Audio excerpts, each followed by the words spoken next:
Mengenal Tuhan adalah inti kehidupan rohani yang sejati. Namun, ramai manusia mempunyai gambaran yang keliru tentang Tuhan akibat dosa dan pemahaman yang terbatas. Alkitab memperkenalkan Tuhan sebagai pencipta yang berkuasa, namun juga pribadi yang penuh kasih dan dekat dengan manusia. Melalui Yesus Kristus, sifat Tuhan dinyatakan dengan jelas, kudus, adil, penuh belas kasihan, dan kasih yang sempurna.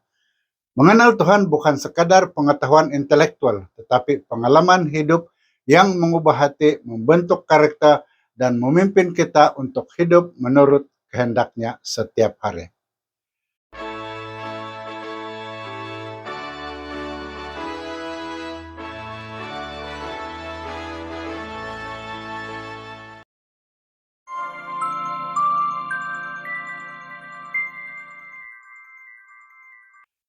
Shalom, selamat kita bertemu kembali di channel Wahyu Pengharapan melalui segmen ringkasan pelajaran Alkitab Sekolah Sahabat Dewasa dengan judul utama kali ini, Mengenal Tuhan.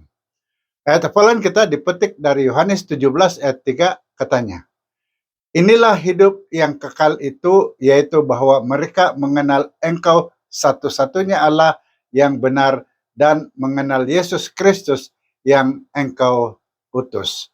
Yohanes 17 ayat 3. Pemahaman manusia tentang Tuhan telah rosak oleh dosa, sehingga manusia mencipta gambaran Tuhan menurut bayangannya sendiri. Walaupun Tuhan begitu agung dan sukar dipahami oleh akal manusia, kita tidak dibiarkan tanpa pertolongan. Melalui Alkitab, Tuhan menyatakan dirinya dan sifatnya yang sebenar kepada manusia.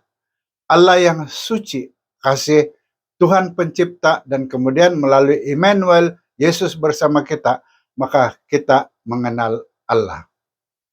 Topik pertama dalam kajian kita ialah gambaran Tuhan yang lebih jelas. Mazmur 89 ayat 8 berkata, "Ya Tuhan Allah semesta alam, siapakah seperti Engkau? Engkau kuat ya Tuhan, dan kesetiaan-Mu adalah di sekelilingmu." Alkitab memberi gambaran tentang Tuhan yang paling tepat, jelas, dan tidak berubah. Melaluinya kita diajak untuk mengenal Dia bukan sekadar nama, tetapi melalui sifat-sifatnya yang mulia. Dialah Tuhan yang Maha Kuasa, yang mengetahui segala sesuatu, bahkan masa depan. Dia benar dalam segala jalannya, penuh kasih sayang, sabar, dan menjadi sumber penghiburan. Dan juga pemberi rahmat, Maha Pengampun, Raja yang berdaulat, dan kekal selama-lamanya.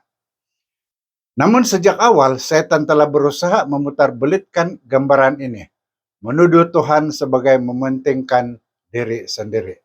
Sebab itu kita perlu kembali kepada Alkitab agar mengenal Tuhan sebagaimana Dia sebenarnya. Kita teruskan dengan topik kedua, yaitu Tuhan itu suci. Dari Yesaya 6 ayat 3 kita baca, "Dan mereka berseru seorang kepada yang lain, Kudus, kudus, kuduslah Tuhan yang Maha Kuasa, seluruh bumi penuh dengan kemuliaannya." Di hadapan takhta Tuhan, para malaikat berseru tanpa henti, "Suci, suci, suci," atau "Kudus, kudus, kudus," menegaskan bahwa kekudusan adalah inti terdalam karakternya. Begitu rapat sifat ini dengan dirinya sehingga Yesaya menyebutnya sebagai yang maha suci. Apakah artinya menjadi suci? Ya berarti dipisahkan, dibersihkan, dan dikuduskan, berpaling dari kejahatan, serta hidup dalam tugas yang Tuhan percayakan. Namun bagi Tuhan, kekudusannya sempurna. Dia sepenuhnya terpisah dari dosa tanpa seberang hubungan dengannya. Oleh itu, kasihnya adalah yang suci dan murni, bebas daripada kepentingan diri. Demikian juga kuasanya, kudus dan tidak tercemar. Seluruh sifatnya dipenuhi dengan kemurnian yang sempurna. Topik seterusnya ialah Tuhan itu kasih. Dari 1 Yohanes 4 ayat 16 katanya, "Kita telah mengenal dan telah percaya akan kasih Allah kepada kita. Allah adalah kasih, dan barang siapa tetap berada di dalam kasih, dia tetap berada di dalam Allah dan Allah di dalam dia." Tuhan bukan sekadar memiliki kasih dan bukan hanya memberi kasih. Tuhan sendiri adalah kasih. Kasih itu adalah sifat hakiki dalam dirinya, sebagaimana kekudusannya yang sempurna. Karena kasih dia menciptakan manusia dan memanggil mereka untuk saling mengasihi. Ketika manusia jatuh dalam dosa, kasih itu tetap mencari. Dia mendekati Adam dan Hawa, membawa harapan di tengah kejatuhan. Karena kasih, dia mengikat perjanjian dengan Abraham, menjanjikan berkat bagi seluruh umat manusia. Dan kemuncak kasih itu dinyatakan ketika dia mengorbankan anaknya Yesus Kristus untuk menebus dosa kita. Lalu bagaimana kita membalas kasih itu? Kita mengasihi dia karena dia terlebih dahulu mengasihi kita. Kita teruskan dengan topik Tuhan dalam penciptaan. Ayat dari Mazmur 19 ayat 2 berkata, langit menceritakan kemuliaan Allah dan cakrawala memberitakan pekerjaan tangannya. Alkitab dibuka dengan satu pengenalan yang agung. Tuhan sebagai Elohim, pencipta langit dan bumi. Walaupun gelaran itu secara harfiah berbentuk jamak, ia digunakan sebagai tunggal menegaskan keesaan dan keagungannya.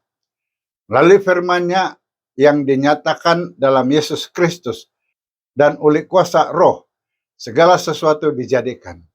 Dari ketiadaan dia membawa kepada kewujudan dengan kuasanya yang mutlak.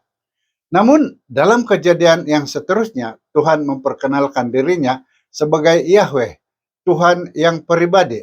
Dia bukan sekadar berfirman, tetapi membentuk manusia dengan tangannya sendiri. Dia mendekati kita, menyentuh hidup kita, berbicara, mengajar, dan memberi tujuan. Tuhan yang berkuasa itu juga Tuhan yang dekat, yang mengenal dan mengasihi kita. Topik terakhir dalam kajian kita kali ini ialah Immanuel, Tuhan bersama kita. Yohanes 1 ayat 18 berkata, tidak seorang pun yang pernah melihat Allah, tetapi anak tunggal Allah yang ada di pangkuan Bapa, dialah yang menyatakannya. Yohanes 1 ayat 18. Jika kita rindu mengenal sifat Tuhan yang sebenar, marilah kita memandang kepada Yesus. Dialah Tuhan yang menjelma, firman yang menjadi manusia, supaya kita dapat melihat, mendengar, dan mengenal Allah secara nyata. Dia disebut Immanuel, Tuhan beserta kita, hadir di tengah kehidupan manusia, dekat dan nyata. Melalui Injil kita melihatnya dari pelbagai sudut. Dalam Matius, dia Mesias yang menggenapi janji. Dalam Markus, dia hamba yang setia melayani. Dalam Lukas, dia penuh belas kasihan dan peri kemanusiaan. Dan dalam Yohanes, dia sumber kehidupan, baik fisikal maupun spiritual. Melalui Yesus, kita bukan sahaja mengetahui tentang Tuhan, kita benar-benar mengenal Dia. Saya akhiri ringkasan ini dengan menyebut 3 perkara utama sebagai kesimpulan. Pertama, Tuhan hanya dapat dikenal dengan benar melalui wahyu Alkitab dan Yesus Kristus.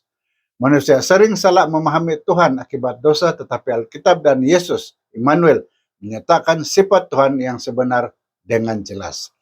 Kedua, sifat utama Tuhan ialah kudus dan kasih yang menjadi inti karakternya. Tuhan sepenuhnya suci, terpisah daripada dosa, dan pada masa yang sama adalah kasih yang murni, tanpa mementing diri sendiri. Dan yang ketiga, mengenal Tuhan membawa kepada perubahan hidup dan peneladanan sifatnya. Apabila kita benar-benar mengenal Tuhan, kita dipanggil untuk menjauhi kejahatan, hidup dalam kasih, dan mencerminkan sifatnya dalam kehidupan seharian. Sekian ringkasan pelajaran Alkitab untuk kajian minggu ini. Saya harap Anda telah mendapati maklumat yang dikongsikan melalui video ini sangat berinformatif dan membantu. Pastikan Anda sudah tekan like dan share video ini serta subscribe pada channel ini dan tekan lonceng notification agar Anda tidak terlepas menonton video yang akan dimuatkan nanti. Dan jika Anda ada pertanyaan atau ada pandangan yang ingin dikongsikan, sila luangkan masa untuk meninggal komen di bagian komen di bawah ini atau hantar ke nomor yang tertera. Dan juga beritahu kami dari mana Anda menonton video ini. Dan sila terus menonton pada video yang dicadangkan di sini. Terima kasih karena menonton dan jumpa lagi di video akan datang. Tuhan memberkati Anda.